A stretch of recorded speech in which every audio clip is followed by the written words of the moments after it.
Guys, yan yung pinakamalaki sa batch na to. Yan naman yung kukuhain nila dito. Kasi para balance, doon kukuhain nila yung dalawang malaki. Dito naman yung isang maliit.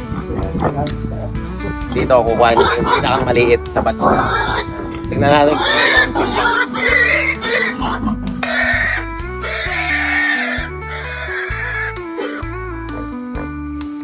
76 yung pinakang maliit natin dito sa batch na to, dito sa kabila.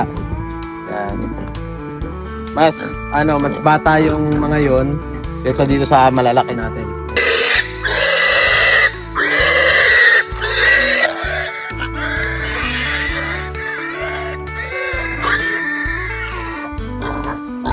Apaw. Kaya pa pala kung isa pa, patong.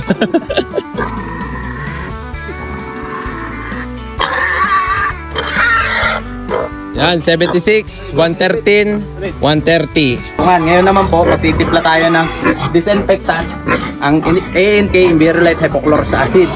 Titimpla po natin siya guys, dito sa container na to, na maliit lang, para mas makatipid po tayo. Kung gusto po natin nagtitipid ng Envirolite Hypochlorous Acid, yung ganito lang po ang gamitin natin na pang spray. Yan. Kung malakihan naman po yung inyong disinfect, gamitan nyo po siya ng power spray. Yan. So ngayon, dahil regular ako nagpapa-disinfect, ngayon po gagamitan lang po natin siya ng maliit na pang spray. Yan. Then dagdagan po natin ng ANK Envirolite Hypochlorous Acid. Tansyado na po natin yan guys, kasi lagi po natin ginagamit na Envirolite Hypochlorous Acid. Mapa water spray man, yung mapa pressure spray man, o itong maliit lang natin na pang spray na to.